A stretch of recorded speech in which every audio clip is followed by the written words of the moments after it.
akkam jirtu hordoftoota kiyyaa illee jira galata rabbiin illee baga jiraatanii viidiyoo roozaa agartanii jirtanii abbaan roozaa akkamiin akka inni roozaa reebe agartanii jirtanii harkumaan rurrukutee yookaas immoo kakkabalee akkanuma xaaxaa godhe harkumaan akkana fakkaate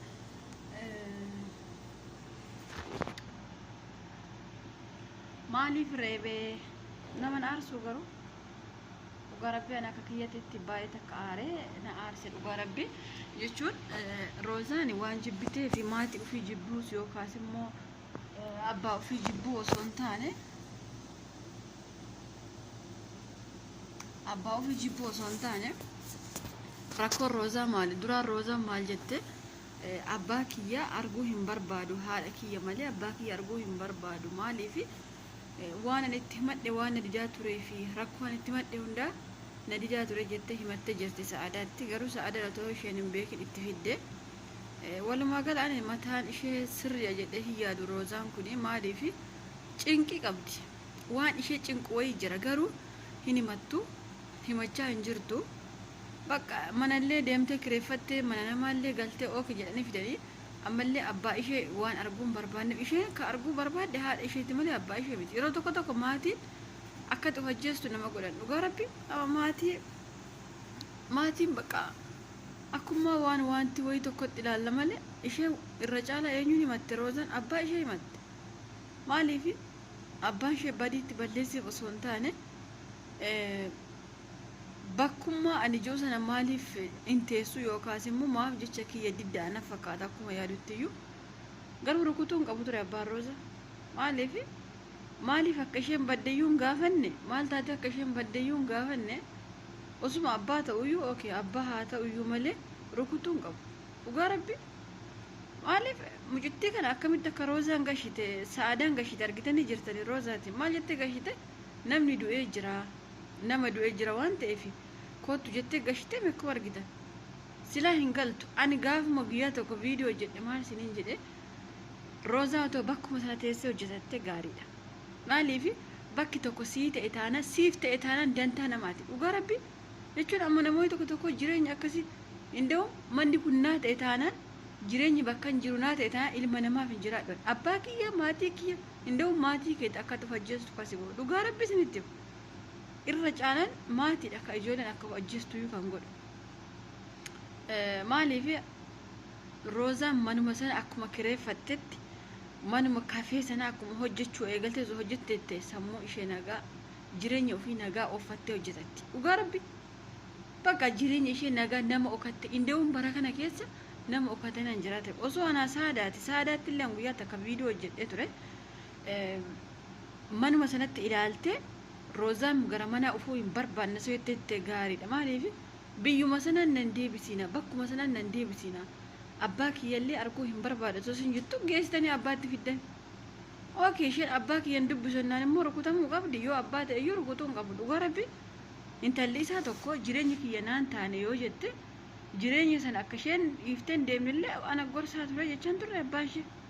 Dhugaa Rabbi badii guddaa qaba abbaan ishee. Dhugaa Rabbi jechuun nama guddaadha. Abbaa ishee arrabsuu yookaas immoo isa qeequuf osoo hin taane inni amma kan inni rukutee fi maana dubbisuu diddeedha. Isheen immoo dubbisuu hin barbaanne bakka maaliif ati namni tokko gaafa lubbuun keessatti iyyaatte abbaa kee haadha kee miti nama bakkee hiriyaa keeyyuu yoo itti himatte waan akkas akkasii narra gahe waan akkas akkasii kun immoo akkami jettee yoo ati himatte namni sun yoo furmaata siin laanne akka ati duutu barbaadeera waan ta'eef ani karaa mataa kiyyaa nama sana arguu hin barbaadu. Dhugaa Rabbi arguu dubbisuu miti ijumaan nama sana arguu hin barbaadu. Dhugaa Rabbi kanaaf cinqii Roozaa waan in duraaf durumaaniyyuu waan injiraameera cinqii isheen hubannee fi rakkoo isheen hubannee fi ammas immoo silaa maal gochuu qaba yeroo isheen sin dubbisu jettee didduu kana teessisee yaanta lakkoo maaliif baddee rakkoon kee maalii himadhu jedhee gaafachuu qaba malee kaballaatiin akka ijoolleetti xaf eessa akka isheen turte beekama meem. Dhugaa Rabbi eessa akka isheen turte beekama maaliif akka isheen badde maal rakkattee akka isheen badde yookaan nama doorsisee lubbuu ishee fudhattee badde moo quuftee badde moo rakkattee badde moo wanta akkas akkasii gaafatamoo hin jiru. Ishee yoo abbaa ta'e yoo maatii ta'e akkatti teessisan nama hin gaafatanii. Dhugaa Rabbi nama ajaa'iba jechuun namoota tokko tokko yeroo waan akkasii hojjedhu viidiyoo maannaan jettan beektu maatiin ikkoo warqiidha. Maatiin akka warqii ta'e beekna isaan nu fide ni beekna akka warqii ta'an. Warqii masalatti immoo deebisee si akka ati duutu si haala si mijeessa dhugaa rabbi. Maatii maqamnaa mi argaa oolla maatii baay'ee argaa oolla. Maatii keenya illee arguu jirra. Kanaaf rakkoo ishee yoo son gaafate maaliif akka isheen badde yoo son gaafate maa dubbisuu diddeen tala koo jedhaniin reebuu hin danda'amu. Abbaa isee maa waan feentanii dhugaa rabbi maaliif akka isheen badde yoo hin gaafanne baga diddi dubbisuu dhugaa rabbi baga diddi saada itti fiduu iyyuu badii qabdi abbaa ishee itti fiduu haadha ishee itti geessuu qabdi malee wallaahi abbaa kiyya sitti nagarsiisu jettee hin kakaksiisne isheen abbaa kiyya arguu hin barbaadu ija kiyyaan abbaa kiyya arguu hin barbaadu jettee bakka haga aariin isheerra darbee haadha ishee dubbistee akkoo ishee dubbistee maaliif akka badde gaafatanii malee abbaan ishee badii waan qabuuf badiinsaa inni iyyuu dubbatee jira. Dubartiin mana dhaabbattee kaatee gaa'ela tokko dhaabbattee kaatee deebitee gara maatiitti deebi'uu hin qabdu gaa'ela sana diiguu hin qabdu jedhee gorsaa ture hin jenne abbaan ishee mataansa abbaan ishee akkas hin jenne. Kanaaf har'ammoo mucaan kunis feetu doorsifamtee baddee nama ajjeesu fuulaatti banee isheen immoo baqattee baddee maaliif akka isheen baddeeyyuu namni beeku hin jiru agarraatti bakka rakkoo ishee roozaan himatteetti rakkoo isheen himanne maaliif akka baddellee himanne maal akka taatellee hin himanne bakka akkanumatti maal dubbisuu didde bakka ati ala kiyya waan ta'eef kaballaa kee fudhatta waan akkasiin hojjetu dhugaa rabbi እንደውም saadaan walitti fiduu badii qabdiyyuu abbaa isheetti fiduu bakka dursa rakkoo ishee gaafachuu qaban duuba ufte bakka kinumaayyuu ija qabdanii itti fiddan ija qabdee akka nama sarpiraayizii wayii gootti ija qabdee itti fidde sarpiraayizii gooti ka shaada sarpiraayizii maal goota isheen arguun barbaada abbaa kiyya hin jenne bakka amma aariirra darbutti isuu qabdan bakka xiqqoo hateessu haa boqottu sammuu ishee boqochiifattu isheenuu kabadde abbaa kiyya arguu hin barbaadu itti bakka gaafuma dura dubbatti abbaa kiyya arguu hin barbaadu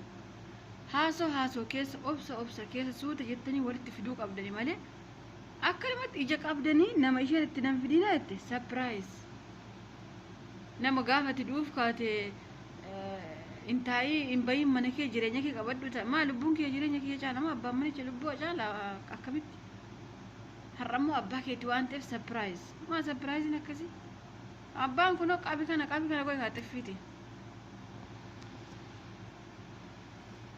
ajaa'iba qabdanii dhugaa rabbii jechuun maaliif akka isheen baddiyyuu walii isaan barre hin gaafanne battalumaan bakka na dubbisuu didde jedhanii kaballaatti cuccufu